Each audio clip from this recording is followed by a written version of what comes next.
ಯಾವ ಕುಟುಂಬದಲ್ಲಿ ಪ್ರಭು ಯೇಸು ಕ್ರಿಸ್ತರಿಗೆ ಆದ್ಯ ಸ್ಥಾನವಿದೆ, ಯಾವ ಕುಟುಂಬದಲ್ಲಿ ಪ್ರಭು ಯೇಸು ಕ್ರಿಸ್ತರಿಗೆ ಆ ಪ್ರಮುಖ ಸ್ಥಾನವಿದೆ, ಆ ಶ್ರೇಷ್ಠ ಘನ್ಯ ಸ್ಥಾನವಿದೆ, ಆ ಕುಟುಂಬ ಮಾತ್ರ ಪವಿತ್ರವಾದ ಕುಟುಂಬವಾಗಿರಲು ಸಾಧ್ಯ. ಮರಿಯಳ ಜೋಸೆಫರ ಕುಟುಂಬವನ್ನು ಪವಿತ್ರ ಕುಟುಂಬ ಎಂದು ಕರೆಯುತ್ತೇವೆ, ಏಕೆಂದರೆ ಅಲ್ಲಿ ಪ್ರಭು ಯೇಸು ಕ್ರಿಸ್ತರಿಗೆ ಆದ್ಯ ಸ್ಥಾನವಿತ್ತು. ನಮ್ಮ ಕುಟುಂಬಗಳಲ್ಲಿ ಪ್ರಭು ಯೇಸು ಕ್ರಿಸ್ತರಿಗೆ ಇರುವ ಸ್ಥಾನವೇನು? ನಮ್ಮ ಮನೆಗಳು, ನಿಮ್ಮೆಲ್ಲರ ಹಳೆಯ ಮನೆಗಳು ಖಂಡಿತ ನಮಗೆ ಜ್ಞಾಪಕವಿರುತ್ತದೆ. ನಮ್ಮ ಮನೆಗಳಲ್ಲಿ ಬಹಳ ಮುಖ್ಯವಾದ ಸ್ಥಳವಿದ್ದಿದ್ದು ಆ ಪೀಠಕ್ಕೆ.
ಸಿರಾಕನ ಗ್ರಂಥದಿಂದ ವಾಚನ.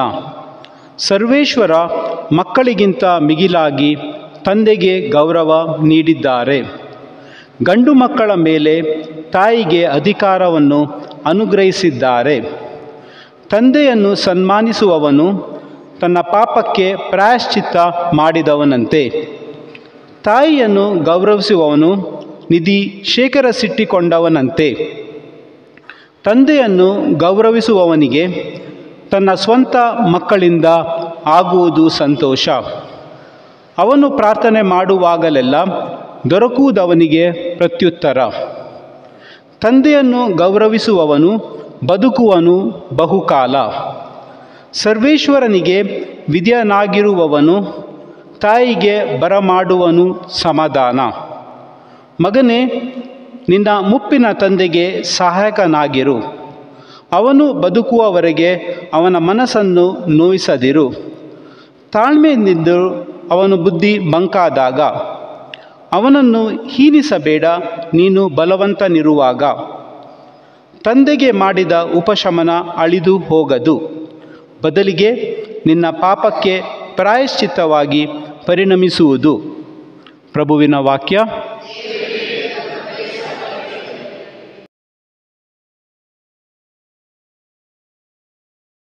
ಪ್ರಭುವಿನಲ್ಲಿ ಭಯಭಕ್ತಿಯುಳ್ಳವನು ಧನ್ಯನು, ಆತನ ಮಾರ್ಗಗಳಲ್ಲೇ ನಡೆಯುವವನು ಧನ್ಯನು. ಪ್ರಭುವಿನಲ್ಲಿ ಭಯಭಕ್ತಿಯುಳ್ಳವನು ಧನ್ಯನು, ಆತನ ಮಾರ್ಗಗಳಲ್ಲೇ ನಡೆಯುವವನು ಧನ್ಯನು. ಪ್ರಭುವಿನಲ್ಲಿ ಭಯಭಕ್ತಿಯುಳ್ಳವನು ಧನ್ಯನು, ಆತನ ಮಾರ್ಗಗಳಲ್ಲೇ ನಡೆಯುವವನು ಧನ್ಯನು. ನಿನ್ನ ಕೈ ಕೆಸರಾದರೆ ಬಾಯಿ ಮೊಸರಾಗುವುದು. ಧನ್ಯನಾಗುವೆ ನೀನು, ನಿನಗೆ ಶುಭವಾಗುವುದು. ಪ್ರಭುವಿನಲ್ಲಿ ಭಯಭಕ್ತಿಯುಳ್ಳವನು ಧನ್ಯನು, ಆತನ ಮಾರ್ಗಗಳಲ್ಲೇ ನಡೆಯುವವನು ಧನ್ಯನು. ಇರುವಳು ನಿನ್ನ ಪತ್ನಿ ಮನೆಯಲ್ಲಿ ಫಲಭರಿತ ದ್ರಾಕ್ಷಾಲತೆಯಂತೆ, ಕೋರುವರು ನಿನ್ನ ಮಕ್ಕಳು ಊಟದ ಪಂಕ್ತಿಯಲ್ಲಿ ಓಲಿವ್ ಸಸಿಗಳಂತೆ. ಪ್ರಭುವಿನಲ್ಲಿ ಭಯಭಕ್ತಿಯುಳ್ಳವನು ಧನ್ಯನು, ಆತನ ಮಾರ್ಗಗಳಲ್ಲೇ ನಡೆಯುವವನು ಧನ್ಯನು. ಹೊಂದುವನು ಅಂತಹ ಆಶೀರ್ವಾದವನ್ನು ಪ್ರಭುವಿನಲ್ಲಿ ಭಯಭಕ್ತಿಯುಳ್ಳವನು. ಸಿಯೋನಿನಲ್ಲಿರುವ ಪ್ರಭು ನಿನ್ನನ್ನು ಆಶೀರ್ವದಿಸಲಿ. ಜೆರೂಸಲೇಮಿನ ಏಳ್ಗೆಯನ್ನು ಕಾಣು ಇಡೀ ಜೀವಮಾನದಲ್ಲಿ. ಪ್ರಭುವಿನಲ್ಲಿ ಭಯಭಕ್ತಿಯುಳ್ಳವನು ಧನ್ಯನು, ಆತನ ಮಾರ್ಗಗಳಲ್ಲೇ ನಡೆಯುವವನು ಧನ್ಯನು.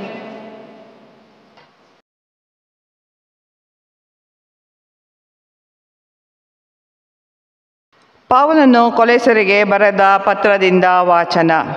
ಸಹೋದರರೇ, ನೀವು ದೇವರಿಂದ ಆಯ್ಕೆಯಾದವರು, ದೇವರಿಗೆ ಪ್ರಿಯವಾದವರು, ದೇವರ ಸ್ವಂತ ಜನರು.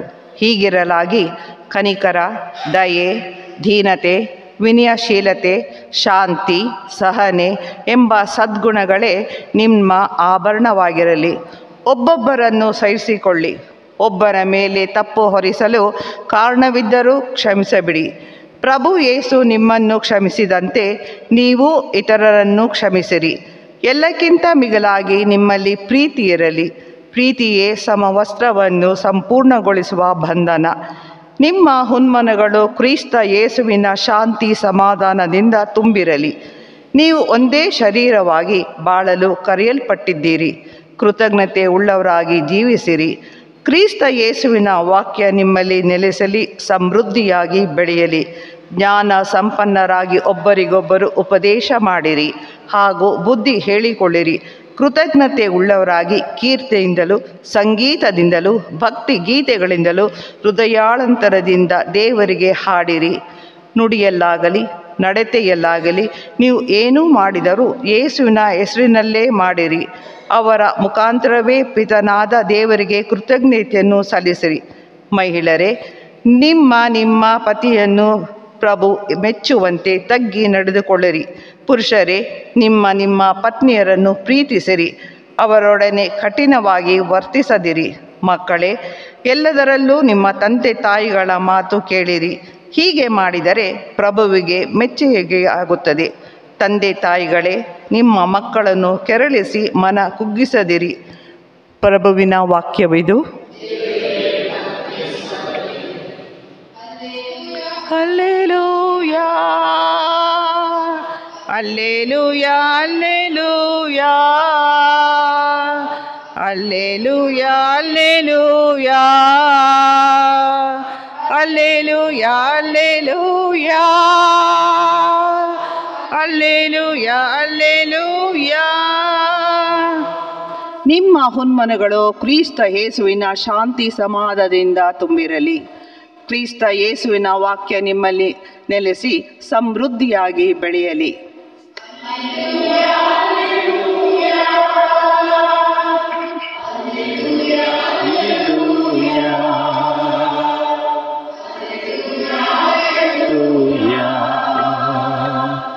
Hallelujah, hallelujah.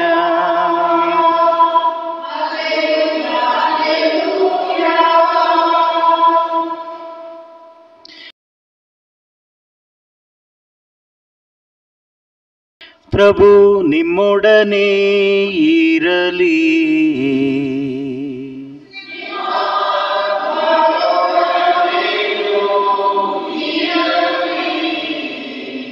ಸಂತ ಲೂಕರು ಬರೆದ ಪವಿತ್ರ ಶುಭ ಸಂದೇಶದಿಂದ ವಾಚನ.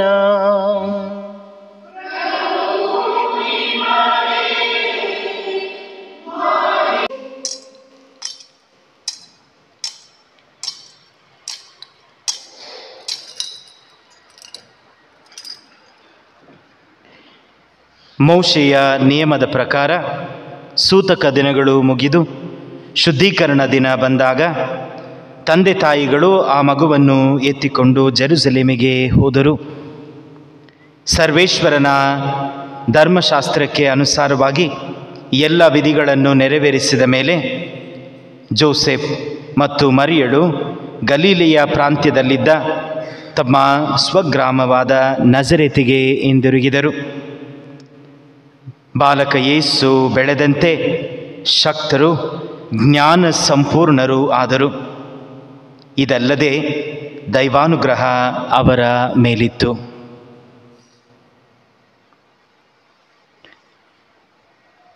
ಪ್ರಭು ಕ್ರಿಸ್ತರ ಶುಭ ಸಂದೇಶ.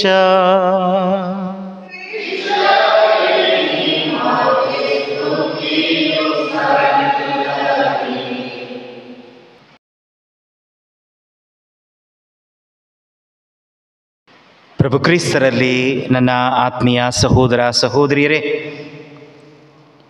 ಇಂದು ತಾಯಿ ಧರ್ಮಸಭೆ ಪವಿತ್ರ ಕುಟುಂಬವನ್ನು ಆಚರಿಸುತ್ತಿದೆ. ಪ್ರಭು ಯೇಸು ಕ್ರಿಸ್ತರು, ಮರಿಯ ಮತ್ತು ಜೋಸೆಫರ ಪವಿತ್ರ ಕುಟುಂಬ. ಬಲಿಪೂಜೆಯ ಪ್ರಾರಂಭದಲ್ಲಿ ಹೇಳಿದ ಹಾಗೆ ಈ ಪವಿತ್ರ ಕುಟುಂಬವು ನಮಗೆ ಆಶೀರ್ವಾದ, ಆದರ್ಶ. ಈ ಪವಿತ್ರ ಕುಟುಂಬವು ನಮಗೆ ಪ್ರೇರಣೆಯಾಗಿದೆ, ದಾರಿದೀಪವಾಗಿದೆ. ಹಾಗಾದರೆ ಈ ವರ್ಷ ನಾವು ಈ ಪವಿತ್ರ ಕುಟುಂಬವನ್ನು ಆಚರಿಸುವಾಗ ಈ ಪವಿತ್ರ ಕುಟುಂಬದಿಂದ ನಮ್ಮ ಕುಟುಂಬಕ್ಕೆ ಕಲಿಯುವ ಪಾಠವೇನು? ಇವರಿಂದ ನಾವು ಕೇಳುವ ಆಶೀರ್ವಾದವೇನು? ಇವರಿಂದ ನಾವು ಪಡೆಯುವ ಆದರ್ಶ, ಪ್ರೇರಣೆ ಏನು ಎಂಬುದನ್ನು ಧ್ಯಾನಿಸಲು ನಿಮ್ಮನ್ನು ಆಹ್ವಾನಿಸುತ್ತೇನೆ. ಪ್ರತಿಯೊಬ್ಬರನ್ನು, ಪವಿತ್ರ ಕುಟುಂಬದಲ್ಲಿರುವ ಪ್ರತಿಯೊಬ್ಬರನ್ನು ತೆಗೆದುಕೊಳ್ಳೋಣ. ಆ ಪ್ರತಿಯೊಬ್ಬರಿಂದ ಒಂದು ವಿಷಯವನ್ನು ನಮ್ಮ ಕುಟುಂಬಕ್ಕೆ ಇಂದು ಕಲಿಯಲು. ಮಾತೆ ಮರಿಯಮ್ಮನವರನ್ನು ನಾವು ನೋಡುವಾಗ ಅನೇಕ ವಿಷಯಗಳ ಬಗ್ಗೆ ನಾವು ಧ್ಯಾನಿಸಬಹುದು ಮಾತೆ ಮರಿಯಮ್ಮನವರ ಜೀವನದಲ್ಲಿ. ಆದರೆ ಒಂದು ವಿಷಯ, ಮಾತೆ ಮರಿಯಮ್ಮನವರ ಜೀವನದಲ್ಲಿ ಒಂದು ತಾಯಿಯಾಗಿ, ಆ ಪವಿತ್ರ ಕುಟುಂಬದ ಪೋಷಕಿಯಾಗಿ, ಪ್ರಭು ಯೇಸು ಕ್ರಿಸ್ತರ ತಾಯಿಯಾಗಿ ಆಕೆಯಲ್ಲಿ ಇದ್ದ ಆ ಆದರ್ಶ ಗುಣ ಯಾವುದು? ಸದಾ ಪ್ರಭುವಿನೊಂದಿಗೆ ಇದ್ದಿದ್ದು. ಗೋದಲಿಯಿಂದ ಶಿಲುಬೆಯ ತನಕ, ಬೆತ್ಲೆಹೇಮಿನಿಂದ ಕಲ್ವಾರಿಯ ತನಕ ಪ್ರಭು ಯೇಸು ಕ್ರಿಸ್ತರೊಂದಿಗಿನ ಆ ಪಯಣ. ಯಾವ ಸಮಯದಲ್ಲಿಯೂ ಪ್ರಭು ಯೇಸು ಕ್ರಿಸ್ತರನ್ನು ಬಿಟ್ಟು ದೂರವಾದವರಲ್ಲ ಮಾತೆ ಮರಿಯಮ್ಮನವರು. ಸದಾ ಪ್ರಭು ಯೇಸು ಕ್ರಿಸ್ತರೊಟ್ಟಿಗಿದ್ದವು. ಪ್ರಭು ಯೇಸು ಕ್ರಿಸ್ತರನ್ನು ಅರಿತುಕೊಂಡಿದ್ದವರು ಸಂಪೂರ್ಣವಾಗಿ. ಅದಕ್ಕಾಗಿಯೇ ನಾನು ಯಾವಾಗಲೂ ಹೇಳುತ್ತೇನೆ, ಪ್ರಪಂಚದಲ್ಲಿರುವ ಎಲ್ಲ ಬೈಬಲ್ ಧರ್ಮಗ್ರಂಥಗಳಿಗಿಂತಲೂ ಬಹಳ ದೊಡ್ಡದಾದ ಧರ್ಮಗ್ರಂಥ ಎಂದರೆ ಅದು ಮಾತೆ ಮರಿಯಮ್ಮನವರು. ಏಕೆಂದರೆ ಈ ಪವಿತ್ರ ಗ್ರಂಥದಲ್ಲಿ ಬರೆದಿರುವುದು ಪ್ರಭು ಯೇಸು ಕ್ರಿಸ್ತರ ಸೇವಾ ಜೀವನದ ಆ 3 ವರ್ಷಗಳ ಮಾತ್ರ. ಬಹುಶಃ ಸ್ವಲ್ಪ ಅವರ ಹುಟ್ಟಿನ ಬಗ್ಗೆ ನಮಗೆ ಕೇಳಲ್ಪಡುತ್ತದೆ. ಆದರೆ ಪ್ರಭು ಯೇಸು ಕ್ರಿಸ್ತರೊಂದಿಗೆ 30 ವರ್ಷಗಳನ್ನು ಸಂಪೂರ್ಣವಾಗಿ ಕಳೆದು ಇನ್ನೂ 3 ವರ್ಷಗಳಲ್ಲಿಯೂ ಸಹ ಪ್ರಭು ಯೇಸು ಕ್ರಿಸ್ತರೊಂದಿಗೆ ಇದ್ದವರು. ಎಷ್ಟೊಂದು ಪ್ರಭು ಯೇಸು ಕ್ರಿಸ್ತರನ್ನು ಅರಿತಿರಬಹುದು. ಪ್ರಭು ಯೇಸು ಕ್ರಿಸ್ತರ ಶಿಲುಬೆಯ ಹಾದಿಯ ಪ್ರಾರಂಭದಲ್ಲಿಯೇ ಮಾತೆಯನ್ನು ನೋಡುತ್ತೇವೆ. ಸಂಪ್ರದಾಯ ಹೇಳುತ್ತದೆ, ಪ್ರಭು ಯೇಸು ಕ್ರಿಸ್ತರನ್ನು ಶಿಲುಬೆಯಿಂದ ಇಳಿಸಿದಾಗ ಮಾತೆಯ ಮಡಿಲಲ್ಲಿ ಪ್ರಭು ಯೇಸು ಕ್ರಿಸ್ತರನ್ನು ಇಟ್ಟರು. ಆ ಪಯಣದ ಉದ್ದಕ್ಕೂ ಶಿಲುಬೆಯ ಅಡಿಯಲ್ಲಿ ನಿಂತವರು ಪ್ರಭು ಯೇಸು ಕ್ರಿಸ್ತರನ್ನು ಶಿಲುಬೆಯಿಂದ ಇಳಿಸಿದಾಗ ತನ್ನ ಮಡಿಲಲ್ಲಿ ಹೊತ್ತವರು. ಹೀಗೆ ಪ್ರಭುವಿನೊಂದಿಗೆ ಸದಾ ಇದ್ದವರು ಮಾತೆ ಮರಿಯಮ್ಮನವರು. ಅವರು ಎಲ್ಲ ತಾಯಿಯಂದಿರಿಗೂ ಎಲ್ಲ ಪೋಷಕರಿಗೂ ನೀಡುವ ಒಂದು ಸಂದೇಶ, ನಿಮ್ಮ ಮಕ್ಕಳೊಂದಿಗೆ ಇರಿ. ಅವರ ಸೋಲುಗಳಲ್ಲಿ, ಅವರ ಗೆಲುವುಗಳಲ್ಲಿ, ಅವರ ದುಃಖಗಳಲ್ಲಿ, ಸಂತೋಷಗಳಲ್ಲಿ, ಎಲ್ಲ ಸಮಯದಲ್ಲಿಯೂ ನಿಮ್ಮ ಮಕ್ಕಳೊಂದಿಗೆ ಇರಿ. ಅವರನ್ನು ಅರ್ಥ ಮಾಡಿಕೊಳ್ಳಿ. ಪ್ರಭು ಯೇಸು ಕ್ರಿಸ್ತರನ್ನು ಅರ್ಥ ಮಾಡಿಕೊಂಡವರು. ಆ ಕಾನಾ ಮದುವೆ ಒಂದು ಅತ್ಯಂತ ಉತ್ತಮವಾದ ನಿದರ್ಶನ. ಮಾತೆ ಮರಿಯಮ್ಮನವರು ಎಷ್ಟರ ಮಟ್ಟಿಗೆ ಪ್ರಭು ಯೇಸು ಕ್ರಿಸ್ತರನ್ನು ಅರ್ಥ ಮಾಡಿಕೊಂಡಿದ್ದರು ಎಂಬುದಕ್ಕೆ. ಪ್ರಭು ಯೇಸು ಕ್ರಿಸ್ತರಲ್ಲಿ ಅಂಥ ಒಂದು ಪವಾಡ ಶಕ್ತಿ ಇದೆ, ಆ ದೈವಿ ಗುಣವಿದೆ ಎಂದು ಯಾರಿಗೂ ತಿಳಿದಿಲ್ಲ. ಪ್ರಭು ಯೇಸು ಕ್ರಿಸ್ತರು ಇದರ ಮುಂದೆ ಹಿಂದೆ ಯಾವ ಅದ್ಭುತಗಳನ್ನು ಮಾಡಿಲ್ಲ. ಮಾತೆ ಮರಿಯಮ್ಮನವರಿಗೆ ಆ ನಂಬಿಕೆ, ವಿಶ್ವಾಸ ಪ್ರಭು ಯೇಸು ಕ್ರಿಸ್ತರಲ್ಲಿ. ತನ್ನ ಮಗನನ್ನು ಅರಿತಿದ್ದ ಅವರು ಹೇಳುತ್ತಾರೆ, ಅವರಲ್ಲಿ ದ್ರಾಕ್ಷಾರಸವಿಲ್ಲ, ಏನಾದರೂ ಮಾಡಿ. ಅಷ್ಟು ಆಳವಾಗಿ ಪ್ರಭು ಯೇಸು ಕ್ರಿಸ್ತರನ್ನು ಅರಿತುಕೊಂಡಿದ್ದವರು. ಇಂದು ಮಾತೆ ನೀಡುವ ಕರೆ, ನಿಮ್ಮ ಮಕ್ಕಳನ್ನು ಅರ್ಥ ಮಾಡಿಕೊಳ್ಳಿ, ಅವರೊಂದಿಗಿರಿ. ಅವರ ಎಲ್ಲ ಸಮಯಗಳಲ್ಲಿಯೂ ಹೇಗೆ ಮಾತೆ ಮರಿಯಮ್ಮನವರ ಪಯಣ ಬೆತ್ಲೆಹೇಮಿನಿಂದ ಕಲ್ವಾರಿಯ ತನಕ, ಗೋದಲಿಯಿಂದ ಶಿಲುಬೆಯ ತನಕವಿತ್ತೋ, ಹಾಗೆ ನಿಮ್ಮ ಮಕ್ಕಳ ಜೀವನದ ಹಿಗ್ಗು ತಗ್ಗುಗಳಲ್ಲಿ, ನೋವು ನಲಿವುಗಳಲ್ಲಿ, ಸುಖ ದುಃಖಗಳಲ್ಲಿ ಅವರೊಂದಿಗಿರಿ ಎಂಬ ಕರೆಯನ್ನು ಮಾತೆ ನೀಡುತ್ತಾರೆ. ಸಂತ ಜೋಸೆಫರು ನೀಡುವ ಪಾಠವೇನು, ಆದರ್ಶವೇನು? ಸಂತ ಜೋಸೆಫರ ವರ್ಷವನ್ನು ನಾವು ಇತ್ತೀಚೆಗೆ ಆಚರಿಸಿದೆವು. ಆಗ ಒಂದು ಪತ್ರವನ್ನು, ಒಂದು ಸುತ್ತೋಲೆಯನ್ನು ಬರೆಯಲಾಯಿತು, ಪಾತ್ರಿಸ್ ಕೋರ್ದೆ ಎಂದು. ತಂದೆಯ ಹೃದಯದಿಂದ, ವಿತ್ ಅ ಫಾದರ್ಸ್ ಹಾರ್ಟ್.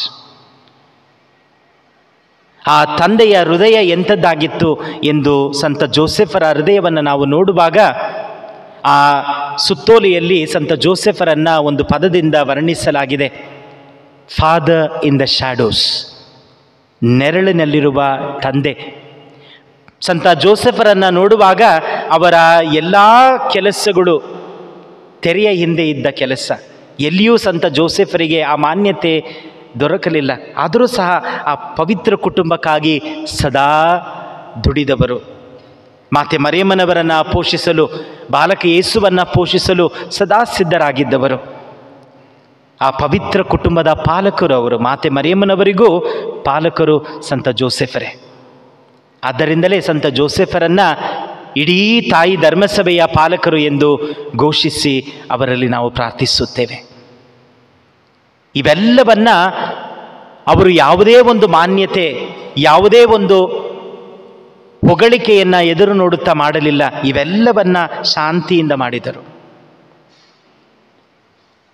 ಅಂತಹ ಒಂದು ಮನಸ್ಸು, ನಾನು ನೆರಳಿನಲ್ಲಿ ತೆರೆಯ ಹಿಂದೆ ನಿಂತು ನಾನು ದುಡಿಯುತ್ತಿದ್ದರೂ ನನ್ನ ಕುಟುಂಬಕ್ಕಾಗಿ ಮಾಡುತ್ತಿದ್ದೇನೆ.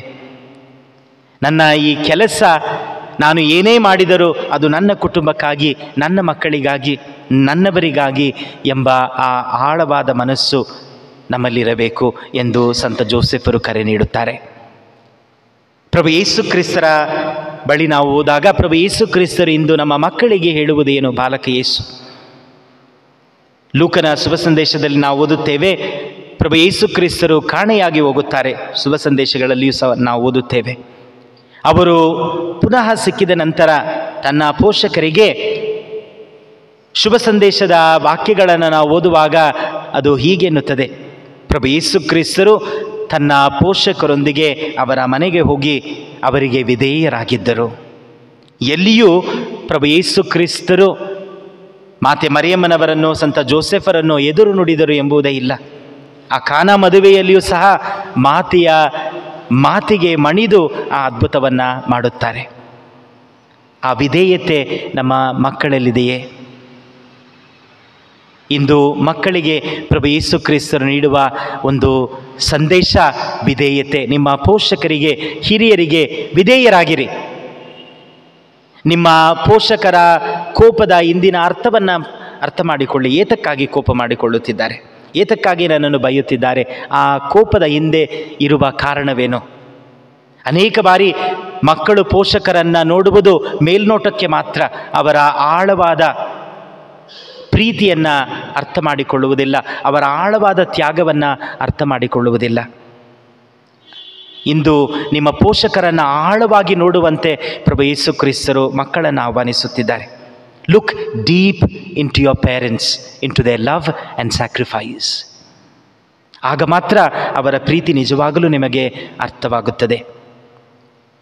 ಕೊನೆಯದಾಗಿ, ಈ ಕುಟುಂಬವನ್ನು ನಾವು ಏಕೆ ಪವಿತ್ರ ಕುಟುಂಬ ಎಂದು ಕರೆಯುತ್ತೇವೆ? ಯಾವುದೇ ಪವಿತ್ರ ಕುಟುಂಬದ ಪಟವನ್ನು ನೀವು ನೋಡಿ, ಪ್ರಭು ಯೇಸು ಕ್ರಿಸ್ತರು ಮಧ್ಯದಲ್ಲಿ ನಿಂತಿರುತ್ತಾರೆ. ಮಾತೆ ಮರಿಯಮ್ಮನವರು ಒಂದು ಕಡೆ ಇದ್ದರೆ, ಸಂತ ಜೋಸೆಫರು ಒಂದು ಕಡೆ ಇದ್ದರೆ, ಪ್ರಭು ಯೇಸು ಕ್ರಿಸ್ತರು ಮಧ್ಯದಲ್ಲಿರುತ್ತಾರೆ. ಯಾವ ಕುಟುಂಬದಲ್ಲಿ ಪ್ರಭು ಯೇಸು ಕ್ರಿಸ್ತರಿಗೆ ಆದ್ಯ ಸ್ಥಾನವಿದೆ, ಯಾವ ಕುಟುಂಬದಲ್ಲಿ ಪ್ರಭು ಯೇಸು ಕ್ರಿಸ್ತರಿಗೆ ಆ ಪ್ರಮುಖ ಸ್ಥಾನವಿದೆ, ಆ ಶ್ರೇಷ್ಠ ಗಣ್ಯ ಸ್ಥಾನವಿದೆ, ಆ ಕುಟುಂಬ ಮಾತ್ರ ಪವಿತ್ರವಾದ ಕುಟುಂಬವಾಗಿರಲು ಸಾಧ್ಯ. ಮರಿಯಳ ಜೋಸೆಫರ ಕುಟುಂಬವನ್ನು ಪವಿತ್ರ ಕುಟುಂಬ ಎಂದು ಕರೆಯುತ್ತೇವೆ, ಏಕೆಂದರೆ ಅಲ್ಲಿ ಪ್ರಭು ಯೇಸು ಕ್ರಿಸ್ತರಿಗೆ ಆದ್ಯ ಸ್ಥಾನವಿತ್ತು. ನಮ್ಮ ಕುಟುಂಬಗಳಲ್ಲಿ ಪ್ರಭು ಯೇಸು ಕ್ರಿಸ್ತರಿಗೆ ಇರುವ ಸ್ಥಾನವೇನು? ನಮ್ಮ ಮನೆಗಳು, ನಿಮ್ಮೆಲ್ಲರ ಹಳೆಯ ಮನೆಗಳು ಖಂಡಿತ ನಮಗೆ ಜ್ಞಾಪಕವಿರುತ್ತದೆ. ನಮ್ಮ ಮನೆಗಳಲ್ಲಿ ಬಹಳ ಮುಖ್ಯವಾದ ಸ್ಥಳವಿದ್ದಿದ್ದು ಆ ಪೀಠಕ್ಕೆ. ಯಾರಾದರೂ ಒಳಗಡೆ ಹೋದ ತಕ್ಷಣ ನಮ್ಮ ಕಥೋಲಿಕ ಮನೆಗಳಲ್ಲಿ ಇದ್ದಿದ್ದು ಆ ಪೀಠ, ಪ್ರಭು ಯೇಸು ಕ್ರಿಸ್ತರ ಪವಿತ್ರ ಹೃದಯದ ಪಟ, ಅಥವಾ ಪವಿತ್ರ ಕುಟುಂಬದ ಮಾತೆ ಮರಿಯಮ್ಮನವರ, ಜೋಸೆಫರ, ಇತರ ಸಂತರ ಬಹಳ ಪ್ರಮುಖವಾದ ಸ್ಥಾನವಿತ್ತು. ಇಂದು ಅನೇಕ ಕುಟುಂಬಗಳಲ್ಲಿ, ಕಥೋಲಿಕ ಕುಟುಂಬಗಳಲ್ಲಿ ಪ್ರಭು ಯೇಸು ಕ್ರಿಸ್ತರ ಪೀಠಕ್ಕೆ ಸ್ಥಳವೇ ಇಲ್ಲ. ಮನೆಗಳನ್ನು ಆಶೀರ್ವಾದ ಮಾಡಲು ಹೋಗುವಾಗ ನಾವು ನೋಡುತ್ತೇವೆ, ಬೇರೆ ಎಲ್ಲ ಪಟಗಳಿದೆ, art works, fine art works. ಆದರೆ ಪ್ರಭು ಯೇಸು ಕ್ರಿಸ್ತರ ಪಟಗಳನ್ನು ಹುಡುಕಬೇಕು. ಇನ್ನೂ ಚಿಂತಾಜನಕ, ಕೆಲವೊಂದು ಮನೆಗಳಲ್ಲಿ ಆಶೀರ್ವಾದಕ್ಕೆ ಹೋಗುವಾಗ ಒಂದು ಸಣ್ಣ ಶಿಲುಬೆಯನ್ನು, ಒಂದು ಸಣ್ಣ ಪ್ರತಿಮೆಯನ್ನು ತಂದು ಆಗ ಟೇಬಲ್ ಮೇಲೆ ಇಡ್ತಾರೆ. ಆದರೆ ಈಗ ಪ್ರಾರ್ಥನೆ ಮಾಡ್ಬೋದು, ಕಬೋರ್ಡ್ನಲ್ಲಿರುತ್ತೆ ಅದು. ಇದು ಕೇವಲ ನಾವು ಪ್ರಭು ಯೇಸು ಕ್ರಿಸ್ತರು ನನ್ನ ಜೀವನದ ಆದ್ಯವಾಗಿದ್ದಾರೆ, ನನ್ನ ಜೀವನದ ಪ್ರಮುಖ ಸ್ಥಳದಲ್ಲಿದ್ದಾರೆ ಎಂದು ನನ್ನ ಕುಟುಂಬದಲ್ಲಿ ಪ್ರಭು ಯೇಸು ಕ್ರಿಸ್ತರು ಯಾರಾದರೂ ಬಂದರೆ ಅವರಿಗೆ ಆ ಸ್ಥಾನಮಾನವನ್ನು ನೋಡಲಿದ್ದರೆ ಖಂಡಿತವಾಗಿಯೂ ನಮ್ಮ ಕುಟುಂಬ ಪವಿತ್ರ ಕುಟುಂಬವಾಗಿರಲು ಸಾಧ್ಯವಿಲ್ಲ. ಯಾವ ಕುಟುಂಬದಲ್ಲಿ ಪ್ರಭು ಯೇಸು ಕ್ರಿಸ್ತರಿಗೆ ಆದ್ಯ ಸ್ಥಾನವಿಲ್ಲವೋ ಆ ಕುಟುಂಬ ಖಂಡಿತವಾಗಿಯೂ ಶಾಂತಿ ಸಮಾಧಾನದಲ್ಲಿ ಇರಲು ಸಾಧ್ಯವೇ ಇಲ್ಲ. ಏಕೆಂದರೆ ಆ ಶಾಂತಿ ಸಮಾಧಾನದ ಮೂಲ ಪ್ರಭು ಯೇಸು ಕ್ರಿಸ್ತರು. ಆ ಮೂಲಕ್ಕೆ ಅಲ್ಲಿ ಸ್ಥಳವಿಲ್ಲದಿದ್ದರೆ ಶಾಂತಿ ಸಮಾಧಾನ ಎಲ್ಲಿರುತ್ತದೆ? ಪ್ರೀತಿ ಎಲ್ಲಿರುತ್ತದೆ? ಖಂಡಿತವಾಗಿಯೂ ಇರುವುದಿಲ್ಲ, ಖಂಡಿತವಾಗಿಯೂ ಇರುವುದಿಲ್ಲ. ಇಂದು ಈ ವರ್ಷವನ್ನು ನಾವು ಮುಗಿಸುತ್ತಿದ್ದೇವೆ. ಹೊಸ ವರ್ಷದಲ್ಲಿ ಈ ಧರ್ಮ ಕೇಂದ್ರದ ಗುರುಗಳಾಗಿ ನಾನು ನಿಮಗೆ ನೀಡುವ ನೆನ್ನೆಯ ದಿನ ಈ ಹಬ್ಬಕ್ಕಾಗಿ ನಾನು ಈ ಪ್ರಬೋಧನೆಗಾಗಿ ಧ್ಯಾನಿಸುತ್ತಿರುವಾಗ ನನ್ನ ಮನಸ್ಸಿಗೆ ಬಂದಿದ್ದು, ಕಳೆದ ವರ್ಷ ನಮ್ಮ ಕುಟುಂಬಗಳಲ್ಲಿ ನಾವು ಮಾತೆ ಮರಿಯಮ್ಮನವರ ಸ್ವರೂಪವನ್ನು ತೆಗೆದುಕೊಂಡು ಹೋದು ಅಷ್ಟು ವಿಜೃಂಭಣೆಯಿಂದ ಎಲ್ಲರೂ ಸಂತೋಷದಿಂದ ಆನಂದದಿಂದ ಬರಮಾಡಿಕೊಂಡಿರಿ, ತುಂಬ ಸಂತೋಷ. ಈ ವರ್ಷ, ಈ ಹೊಸ ವರ್ಷದಲ್ಲಿ ನಮ್ಮ ಪ್ರತಿಯೊಂದು ಕುಟುಂಬಗಳಲ್ಲಿಯೂ ಪ್ರಭು ಯೇಸು ಕ್ರಿಸ್ತರ ಪವಿತ್ರ ಹೃದಯದ ಪಟ ಸ್ಥಾಪನೆಯಾಗಬೇಕು. ಪ್ರತಿಯೊಂದು ಕುಟುಂಬಗಳಲ್ಲಿಯೂ, ಎಲ್ಲ ಕುಟುಂಬಗಳಿಗೆ ಕರೆಯಿರಿ, ನಾನು ಬರುತ್ತೇನೆ. ಪ್ರತಿಯೊಂದು ಕುಟುಂಬಗಳಲ್ಲಿ ಸ್ಥಾಪನೆ ಮಾಡುವಾಗ ಯಾವುದಾದ್ರೂ ಒಂದು ವಿಶೇಷವಾದ ದಿನದಂದು ಸ್ಥಾಪನೆ ಮಾಡಿ. ಅದು ನಿಮ್ಮ ಮದುವೆಯ ವಾರ್ಷಿಕೋತ್ಸವ ಆಗಿರಬಹುದು, ಯಾರದಾದರೂ ಹುಟ್ಟು ಹಬ್ಬವಾಗಿರಬಹುದು. ಯಾಕೆ ಹೇಳುತ್ತೇನೆ ಎಂದರೆ ಆ ದಿನ ನಿಮಗೆ ವಿಶೇಷವಾಗುತ್ತೆ, ಖಂಡಿತವಾಗಿಯೂ ಜ್ಞಾಪಕ ಬರುತ್ತೆ. ಈ ದಿನ ನಾವು ಪವಿತ್ರ ಕುಟುಂಬವನ್ನು ನಮ್ಮ ಕುಟುಂಬದಲ್ಲಿ ಪ್ರತಿಷ್ಠಾಪಿಸಿದೆವು ಎಂದು ಹೇಳಿ ಪ್ರತಿ ವರ್ಷವೂ ಅದನ್ನು ನವೀಕರಿಸಬೇಕು, ಇದನ್ನು ಪುನರಾವರ್ತಿಸಬೇಕು. ಪ್ರತಿ ವರ್ಷವೂ ನಮ್ಮ ಕುಟುಂಬಗಳನ್ನು ಆ ಪ್ರಭು ಯೇಸು ಕ್ರಿಸ್ತರ ಪವಿತ್ರ ಹೃದಯಕ್ಕೆ, ಮಾತೆಯ ನಿಷ್ಕಳಂಕ ಹೃದಯಕ್ಕೆ ನಾವು ಅರ್ಪಿಸಬೇಕು. ಪ್ರತಿ ವರ್ಷ ಇದು ನಡೆಯಬೇಕು. ಆಗ ಮಾತ್ರ ಪ್ರಭು ಯೇಸು ಕ್ರಿಸ್ತರು ನನ್ನ ಕುಟುಂಬದಲ್ಲಿ ಆದ್ಯ ಸ್ಥಾನದಲ್ಲಿದ್ದಾರೆ ಎಂಬುದರ ಅರ್ಥ. ಪ್ರತಿಯೊಂದು ಕುಟುಂಬಕ್ಕೂ, ಇಲ್ಲಿರುವ ಪ್ರತಿಯೊಬ್ಬರಿಗೂ ನಾನು ನೀಡುವ ಕರೆ, ಎಲ್ಲರ ಕುಟುಂಬದಲ್ಲಿಯೂ ಪ್ರಭು ಯೇಸು ಕ್ರಿಸ್ತರಿಗೆ ಆ ವಿಶೇಷ ಸ್ಥಾನವಿರಬೇಕು. ಆ ಪ್ರಭು ಯೇಸು ಕ್ರಿಸ್ತರ ಪವಿತ್ರ ಹೃದಯದ ಪಟವನ್ನು ನಾವು ಸ್ಥಾಪಿಸಿ ನಿಮ್ಮ ಕುಟುಂಬಗಳನ್ನು ಆ ಪವಿತ್ರ ಹೃದಯಕ್ಕೆ ಅರ್ಪಿಸಿ. ಖಂಡಿತವಾಗಿಯೂ ನಿಮ್ಮ ಕುಟುಂಬಗಳು ಪವಿತ್ರ ಕುಟುಂಬವಾಗುತ್ತದೆ. ಆ ಪವಿತ್ರ ಕುಟುಂಬದಲ್ಲಿ ಸದಾ ಪ್ರಭು ಯೇಸು ಕ್ರಿಸ್ತರ ಆಶೀರ್ವಾದವನ್ನು, ಆದರ್ಶವನ್ನು ನೀವು ಖಂಡಿತವಾಗಿಯೂ ಅನುಭವಿಸುತ್ತೀರಿ. ಈ ಒಂದು ಕೋರಿಕೆಯನ್ನು ನಿಮ್ಮ ಮುಂದಿಡುತ್ತಾ ನಮ್ಮ ಧರ್ಮ ಕೇಂದ್ರದ ಎಲ್ಲರ ಮನೆಗಳಲ್ಲಿ ಪ್ರಭು ಯೇಸು ಕ್ರಿಸ್ತರ ಪವಿತ್ರ ಕುಟುಂಬವನ್ನು, ಪವಿತ್ರ ಹೃದಯದ ಪಟವನ್ನು ಸ್ಥಾಪಿಸೋಣ. ನಮ್ಮ ಕುಟುಂಬಗಳನ್ನು ಆ ಪವಿತ್ರ ಹೃದಯಕ್ಕೆ ಅರ್ಪಿಸೋಣ. ಪ್ರಭು ಯೇಸು ಕ್ರಿಸ್ತರ ಪವಿತ್ರ ಹೃದಯದಲ್ಲಿ ನಾವು ಸಹ ಒಂದು ವಿಶೇಷವಾದ ಸ್ಥಾನವನ್ನು ಪಡೆದುಕೊಳ್ಳೋಣ. ದೇವರು ನಮ್ಮನ್ನು ಆಶೀರ್ವದಿಸಲಿ. ಪವಿತ್ರ ಕುಟುಂಬ ನಮಗಾಗಿ ಸದಾ ಪ್ರಾರ್ಥಿಸಲಿ.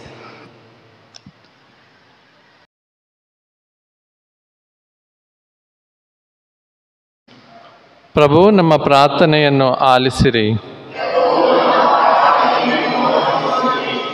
ಧರ್ಮಸಭೆಯನ್ನು ಮುನ್ನಡೆಸುತ್ತಿರುವ ವಿಶ್ವಗುರು ಪ್ರೊ ಫ್ರಾನ್ಸಿಸ್, ನಮ್ಮ ಮಹಾಧರ್ಮಾಧ್ಯಕ್ಷರು, ಇತರ ಎಲ್ಲ ಧರ್ಮಾಧ್ಯಕ್ಷರುಗಳು, ಧಾರ್ಮಿಕ ಸಹೋದರ ಸಹೋದರಿಯರು, ಧರ್ಮಸಭೆ ಎಂಬ ಕುಟುಂಬವನ್ನು ಪ್ರೀತಿ, ಶಾಂತಿ ಮತ್ತು ಐಕ್ಯತೆಯಲ್ಲಿ ಮುನ್ನಡೆಸಲು ಬೇಕಾದ ಪವಿತ್ರಾತ್ಮರ ವರಗಳನ್ನು ದಯಾಮಯ ದೇವರು ಕರುಣಿಸುವಂತೆ ಪ್ರಾರ್ಥಿಸೋಣ. ನಮ್ಮ ಪ್ರಾರ್ಥನೆಯನ್ನು ಆಲಿಸಿ. ನಮ್ಮ ದೇಶದ ಅಧಿಕಾರಿಗಳು, ರಾಜಕೀಯ ಮುಖಂಡರು ಎಲ್ಲ ರೀತಿಯ ಭೇದ ಭಾವಗಳನ್ನು ತೊರೆದು ಎಲ್ಲರನ್ನೂ ಒಂದೇ ಕುಟುಂಬದವರಂತೆ ಕಂಡು ತಮ್ಮನ್ನು ಮತ್ತು ತಮಗೆ ನೀಡಿರುವ ಅಧಿಕಾರ ಹಾಗೂ ಅವಕಾಶಗಳನ್ನು ಸಂಪೂರ್ಣವಾಗಿ ಜನರ ಏಳಿಗೆಗಾಗಿ ಬಳಸಿಕೊಳ್ಳುವ ನಿಸ್ವಾರ್ಥ ಮನಸ್ಸನ್ನು ದಯಾಮಯ ದೇವರು ಅವರಿಗೆ ನೀಡಲೆಂದು ಪ್ರಾರ್ಥಿಸೋಣ. ಪ್ರತಿಯೊಂದು ಕ್ರೈಸ್ತ ಕುಟುಂಬದ ಮುಖ್ಯಸ್ಥರಾದ ತಂದೆ ತಾಯಿಗಳು ಮಕ್ಕಳೊಂದಿಗೆ ಸಮಯವನ್ನು ಕಳೆದು ದೇವರು ಪ್ರೀತಿಯ ವರದಾನವಾಗಿ ಕರುಣಿಸುವ ಮಕ್ಕಳನ್ನು ವಿದ್ಯೆಯಲ್ಲೂ ವಿಶ್ವಾಸದಲ್ಲೂ ಮುಂತರೆಯಲು ಬೇಕಾದ ಸಕಲ ಸೌಕರ್ಯಗಳನ್ನು ಕಲ್ಪಿಸಿ ಕೊಡುವಂಥ ಶಕ್ತಿಯನ್ನು ತಂದೆ ದೇವರು ಅವರಿಗೆ ನೀಡಲೆಂದು ಪ್ರಾರ್ಥಿಸೋಣ.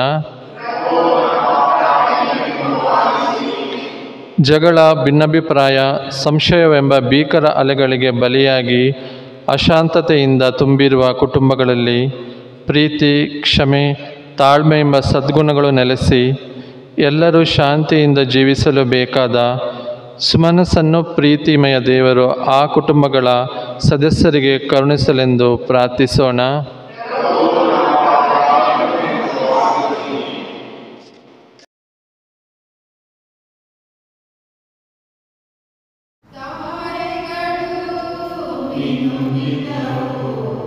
Wow.